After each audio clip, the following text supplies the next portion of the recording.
처음에 이게 사실은 미국의 지시에 의해서 움직이는 거예요. 미국의 지시에 의해서. 그럼 미국은 왜 한일 군사정보보호 협정을 체결하도록 자꾸 이렇게 촉구를 했는가? 미국이 2010년대로 넘어오면서 특히 시진핑 최대 출범 이후에 미국이 중국을 그대로 놔둬가지고는 동아시아에서 미국의 헤게모니, 패권을 잘못하면은 막 그 반쪽이라든지 뭐 뺏기지는 않겠지만은 미국의 국가이익이 상당히 타격을 입겠다 하는 그런 계산을 하게 됩니다. 중국 경제는 계속 지금 커지고 있잖아요. 미국 경제는 그렇게 빠른 속도로 커지지를 못합니다. 워낙에 부자이긴 하지만은 그 군사비를 매년 2013년부터는 매년 1년에 500억 달러씩 삭감을 해 나가야 되는 그런 정도의 재정 절벽에 부딪혀 있어요. 그러면 2022년까지는 국방 예산을 늘리지를 못할 뿐만 아니라 오히려 깎아야 됩니다. 500억 달러면 어느 정도냐? 우리나라 금년도 국방 예산이 385억 달러밖에 안 됩니다. 우리나라 국방비 전액보다도 훨씬 더 많은 액수를 삭감을 해야 되는데 이게 중국이라는 나라를 찍어 놓으려면은 돈이 든단 말이에요. 이 지역에다가 그 무기를 배치하든지 사드 다 그런 거지만 근데 그 돈을 지불할 수 있는 능력이 없는데 마침 그 돈을 대신 내고라도 자기 군사를 강화해서 중국을 견제해 줄 나라가 누구냐? 일본입니다. 어머, 너무 잘 이해돼. 장관님 화이팅! 저렇게 학생이 잘 알아들으면 선생은 재미가 있습니다. 작년 4월 28일 날 아베가 미국에 가지 않았습니까? 가서 체결한 것이 신미일 방위협력 지침이라는 겁니다. 신미일 방위협력 지침은 자유대회 해외 출병을 허용 내지는 지원하는 내용이에요. 그러니까 미군을 지원한다는 핑계만 댈 수 있으면 일본은 자유대는 세계 어디든지 갈 수 있습니다. 자유대라는 게 뭡니까? 자기 영토 안에서 방어만 해낼 수 있는 자위만 할 수 있는 겁니다. 원래는 애초에. 원래는 군대라는 것은 상대방이 나를 칠 것 같아 하면은 먼저 선제 공격을 할 수도 있는 것이 군대 아니에요.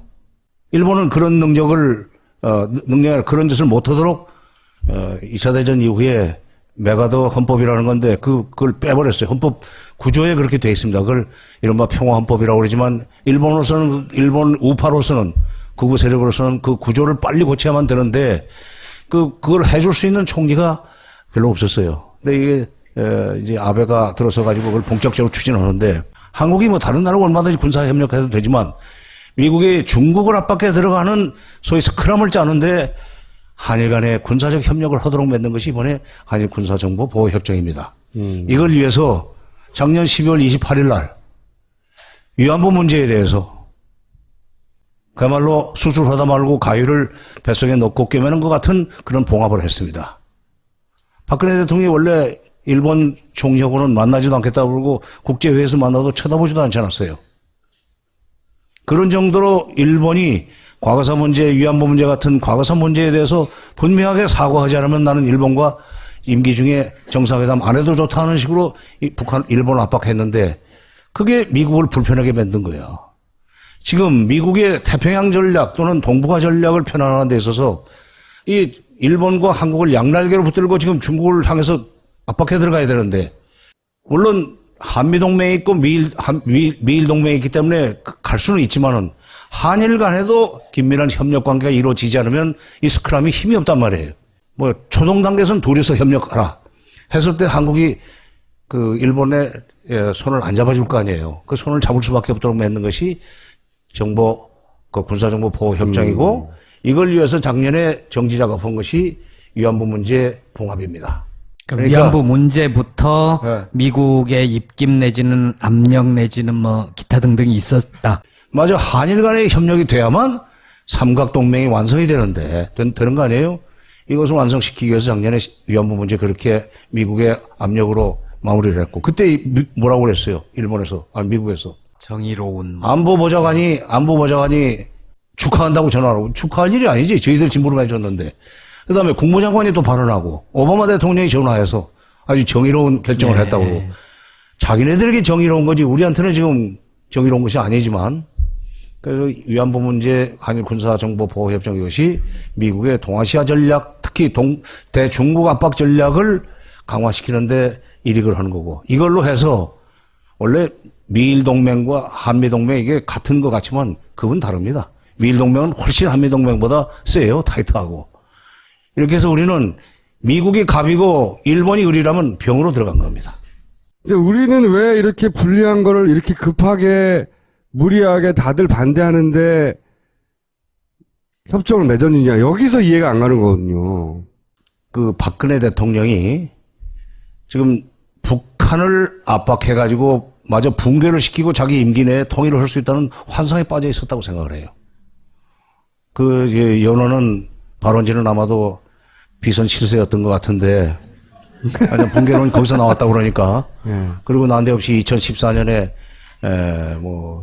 그 2년 내에 통일된다는 얘기가 다른 데서도 나왔었어요. 2015년에 통일된다는 설도 있었고, 작년에도 박근혜 대통령이 직접 7월 10일입니다. 통일준비위원회 회의 말미에 준비위원 중에 한 사람이 아니 지금 남북관계 아무것도 없는데 왜 자꾸 통일 준비하라고 그러냐 그랬더니 내년에라도 통일될 수 있잖아요 라고 얘기를 했어요. 갑작스럽게.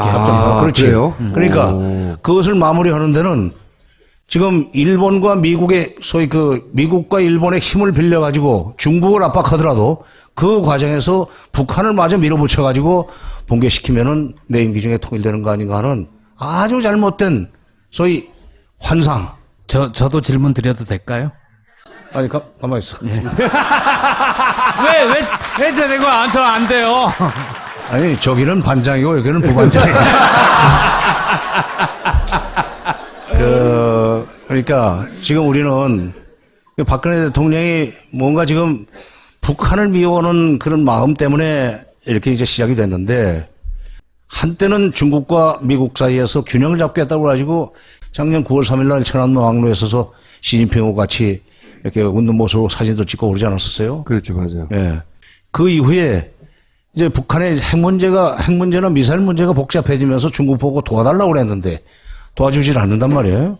중국은 중국대로 계산이 있으니까. 남한 대통령이 도와달라고 해서 무조건 북한을 압박할 수는 없잖아요.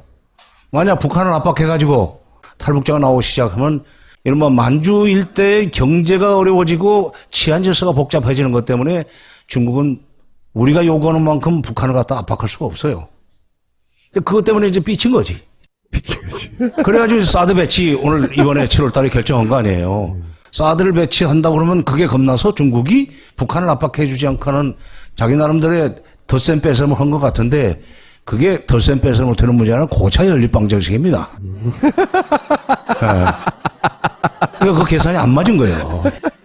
그러다 보니까 이제 퇴로가 없으니까 확실하게 그러면 미국 편에 서가지고 북한을 압박하는 쪽으로 갈 수밖에 없고, 이러다 보면은 미국이 하라는 대로 갈 수밖에 없다. 그러면 이번에 한일 군사정보보호협정도 미국이 빨리 끝내달라고 하는 그런 시간 내에 해줌으로 해서 임기 중에 이런 문제가 터질 줄 몰랐고, 지금 촛불 터질 줄 몰랐고 임기 중에 끝내자라고 생각을 했었는데, 그런데 그걸 시작하고 있는데 갑자기 JTBC에서 그게 터진 뒤에 한겨레가 먼저 터뜨렸지만 잊지 않으시네요. 네. 바로 이제 27일까지만 해도 그 국방부 장관은 이거는 이렇게 서두른다는 얘기도 안 하고 지금 준비 중에 있는데 미국과 협의하고 있다고 얘기했는데 27일 만에 끝장을 내버렸거든요. 네. 그러니까 이게 지금 촛불 시위가 벌어지면서 오히려 가속도가 붙었죠. 이걸 가지고 소위 국면 돌파를 하고 소위 국정 장악력이 있다는 걸 보여주자는 그런 계산으로 지금 서둘러서 했던 것 같아요.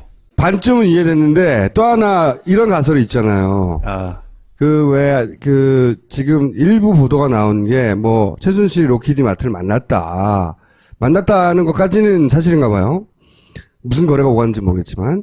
근데 이제 그래서 먹은 게 있기 때문에 임기 중에 사인 안 해주면 안 되는 요인도 있는 거다. 이런 추정에 대해서는 어떻게 전문가로서 보십니까? 로키드 마틴을 만났는지 저는 그건 모르지만 로키드 마틴하고 만났다는 건 사드와 관련이 있다고 봐야죠. 그렇죠. 한일 군사정보보호협정과는 직접 연결은 안 됩니다. 사드하고 연결되면 사드가 이 한일 군사정보협정하고는 상관이 없어요? 사드는 이제 군사정보보호협정보다는 좀 더 차원이 높은 거죠. 이건 이제 MD 체제, 그러니까 중국을 포위하는 MD 체제의 이제 구축 문제고, 이건 이제 하드웨어고, 이건 한일 군사정보보호협정은 그런 걸 운영하는데 도움이 되는 소프트웨어 차원이니까 직접 관련은 안 되고, 이건 거대한 일종의 그 중국 포위 MD 전략의 일환으로 우리가 사드에 들어간 겁니다. 7월 달에. 물론 이거는 이제 빨리 마무리를 해달라는 요구를 미국 쪽에서 받았을 거예요. 오히려 그러니까 일본에서도 이렇게 빨리 될 줄 몰랐다는 거 아니에요. 그러니까 이건 나는 국내 정치적 상황이 이 서두르는 거에 변수가 됐다고 나는 아까 말씀드리는 겁니다. 이제 트럼프 아까 질문 해봐 이제. 부반장 질문 드려도 됩니까? 한겨레 취재 결과를 보면 위안부 협상 주무부서 외교부도 당시에 3개월만 시간을 주라. 그러면 훨씬 더 유리한 조건으로 협상을 할 수 있다고 했고, 한일 협정 같은 경우에도 왜 굳이 서두르냐. 미국의 새 정부가 들어서니까 이건 기본적으로 미국이 요구하는 거니까 그때 뭔가를 딜을 하면서 좀 할 수 있지 않냐. 트럼프 정부가 들어서고 나서 하자. 외교부도 반대했다는 거죠, 말하자면.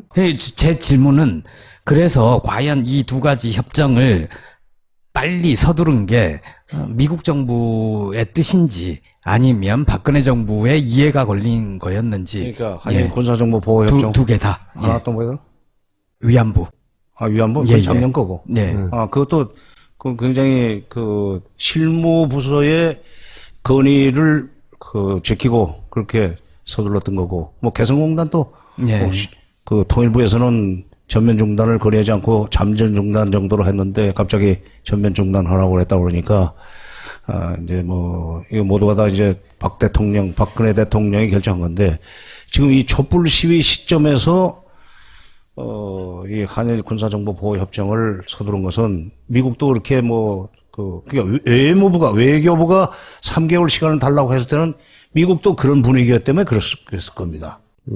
미국도 그렇게 빨리 안 될 줄 알고 한 3개월 후에 사실 미국 국무부 입장에서도 트럼프 정부 들어선 뒤에 해도 뭐 나쁘지 않다. 되면 되는 거고, 되면 좋고, 그러나 이렇게 금년 내에 끝내야 될 건, 금년이 아니라 그렇죠. 금년 내에 끝내야 될 건 아니다는 식으로 얘기를 했으니까 할 텐데, 대통령이 이렇게 서두른 건 아까도 얘기했지만 역시 국내 정치적 변수가 작용을 한 것 같다.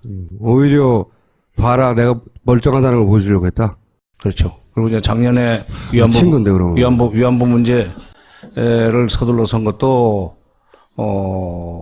금년부터 이렇게 확성기 방송 재개하고, 뭐 그다음에 또 이 개성공단 중단하고, 뭡니까 사드 배치는 아주 7월달에 했지만 그것이 다 연결이 돼 있어요. 그러니까 대북 압박의 일환으로 지금 하는 겁니다. 대북 압박을 위해서 일본의 협력이 필요하다면은 대북 압박의 결과로 북한의 변고가 일어나는 경우에, 가령 뭐 내전이 일어나거나 뭐 이렇게 했을 경우에 자위대의 해외 출병 차원에서 자위대가 한 번 더 북쪽으로 진격할 수 있도록 미국이 지금 계산을 하고 있으니까 그 허용해 준 거거든요. 네. 그러니까 그런 그 북한 붕괴에 대비한 소위 그 정책의 연장선상에서 위안부 합의, 확성기 방송, 개성공단 중단, 사드 배치, 그 다음에 한일 군사보호협정 다 연결이 된다고 봅니다. 그러니까 머릿속에는 아직도 북한이 붕괴될 수 있고, 그러면 일거에 뒤집을 수 있기 때문에 거기에 필요한 모든 건 다 최대한 빨리 해야 한다. 뭐 이런 차원에서. 그렇죠. 미친 상태네요, 완전히. 뽑았으니까 뭐 어떻게 하겠어요. 그렇다고 뭐 저는 내각제 지지자는 아니지만, 이번에 보면서, 이게 진짜 임기가 보장되는 단임제 대통령이라는 게 이렇게, 여러 가지로 문제를 많이 일으키는구나 하는 생각을 하고 있습니다. 삭감을 해야 되는데, 이게 중국이라는 나라를 찍어 놓으려면은 돈이 든단 말이에요. 이 지역에다가 무기를 배치하든지, 사드 다 그런 거지만. 근데 그 돈을 지불할 수 있는 능력이 없는데 마침 그 돈을 대신 내고라도 자기 군사를 강화해서 중국을 견제해 줄 나라가 누구냐? 일본입니다. 어머, 너무 잘 이해돼. 장관님 화이팅! 저렇게 학생이 잘 알아들으면 선생은 재미가 있습니다. 상대방이 나를 칠 것 같아 하면은 먼저 선제 공격을 할 수도 있는 것이 군대 아니에요. 일본은 그런 능력을 그런 짓을 못하도록 2차 대전 이후에 메가더 헌법이라는 건데 그걸 빼버렸어요. 헌법 구조에 그렇게 돼 있습니다. 그걸 이른바 평화 헌법이라고 그러지만 일본 우파로서는 극우 세력으로서는 그 구조를 빨리 고쳐야만 되는데 그걸 해줄 수 있는 총리가 별로 없었어요. 근데 이게 이제 아베가 들어서 가지고 그걸 본격적으로 추진하는데 한국이 뭐 다른 나라와 얼마든지 군사 협력해도 되지만 미국이 중국을 압박해서 작년 4월 28일 날 아베가 미국에 가지 않았습니까? 가서 체결한 것이 신미일 방위협력 지침이라는 겁니다. 신미일 방위협력 지침은 자유대회 해외 출병을 허용 내지는 지원하는 내용이에요. 그러니까 미군을 지원한다는 핑계만 댈 수 있으면 일본은 자유대는 세계 어디든지 갈 수 있습니다. 자유대라는 게 뭡니까? 자기 영토 안에서 방어만 해낼 수 있는 자위만 할 수 있는 겁니다. 원래는 애초에 원래는 군대라는 것은 그런 이제 계산을 하게 됩니다. 중국 경제는 계속 지금 커지고 있잖아요. 미국 경제는 그렇게 빠른 속도로 커지지를 못합니다. 워낙에 부자이긴 하지만은 그 군사비를 매년 2013년부터는 매년 1년에 500억 달러씩 삭감을 해 나가야 되는 그런 정도의 재정 절벽에 부딪혀 있어요. 그럼 2022년까지는 국방 예산을 늘리지를 못할 뿐만 아니라 오히려 깎아야 됩니다. 500억 달러면 어느 정도냐? 우리나라 금년도 국방 예산이 385억 달러밖에 안 됩니다. 우리나라 국방비 전액보다도 훨씬 더 많은 액수를 지금 이게 사실은 미국의 지시에 의해서 움직이는 거예요. 미국의 지시에서. 그럼 미국은 왜 한일 군사정보보호 협정을 체결하도록 자꾸 이렇게 촉구를 했는가?